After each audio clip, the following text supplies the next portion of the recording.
দখলদার ইসরায়েলের বর্বর আগ্রাসনের বিরুদ্ধে এবার যুক্তরাজ্যের পার্লামেন্টে উঠেছে প্রতিবাদের সুর। লেবার পার্টির প্রায় ৬০ জন এমপি ব্রিটিশ সরকারকে অবিলম্বে ফিলিস্তিনকে স্বাধীন রাষ্ট্র হিসেবে স্বীকৃতি দেওয়ার আহ্বান জানিয়েছেন। বৃহস্পতিবার এক খোলা চিঠিতে তারা ব্রিটেনের পররাষ্ট্রমন্ত্রী ডেভিড ল্যামিকে এই আহ্বান জানান। চিঠিতে তারা গাজায় ইসরায়েলি কর্মকাণ্ডকে মানবতাবিরোধী অপরাধ এবং জাতিগত নিধনের স্পষ্ট উদাহরণ হিসেবে উল্লেখ করেন। ব্রিটিশ সংবাদ মাধ্যম দ্য গার্ডিয়ানে প্রকাশিত এক প্রতিবেদনে এই তথ্য জানানো হয়েছে। সংবাদ মাধ্যমটি বলছে, ফিলিস্তিনকে স্বাধীন রাষ্ট্র হিসেবে স্বীকৃতি দেওয়ার আহ্বান জানিয়ে চিঠিটি পাঠানো হয়েছে। Labour friends of Palestine and the middle east নামে একটি সংগঠন এই উদ্যোগ নেয়। এতে স্বাক্ষর করেছেন ৬০ জন লেবার এমপি।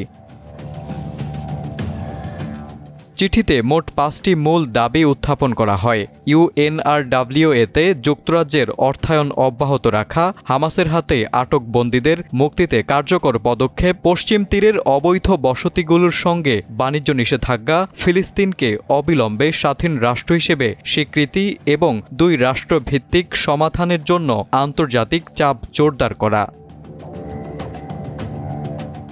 এমপিরা চিঠিতে উল্লেখ করেন, ফিলিস্তিনকে স্বীকৃতি না দেওয়া মানে হবে ফিলিস্তিনিদের রাষ্ট্র গঠনের আশা শেষ হয়ে গেছে এবং ইসরায়েলের দখলদারিত্ব স্থায়ী হতে চলেছে। তারা মনে করেন, বর্তমান পরিস্থিতিতে ন্যায় বিচার ও স্থায়ী শান্তির জন্য এটি একটি গুরুত্বপূর্ণ পদক্ষেপ।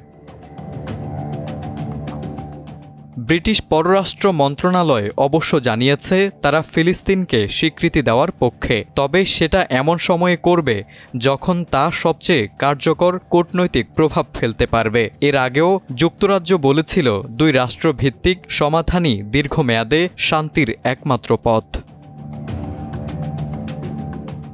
এই আহ্বানের কয়েকদিন আগেই ফ্রান্সের প্রেসিডেন্ট ইমানুয়েল ম্যাক্রো লন্ডনে ব্রিটিশ প্রধানমন্ত্রী কিয়ার স্টারমারের সঙ্গে এক যৌথ সংবাদ সম্মেলনে একই বক্তব্য দেন। তিনি বলেন, এখনই যুদ্ধবিরতির ডাক দেওয়া এবং ফিলিস্তিনকে স্বীকৃতি দেওয়ার জন্য উদ্যোগ নেওয়া জরুরি, কারণ এটাই শান্তির একমাত্র বাস্তব পথ।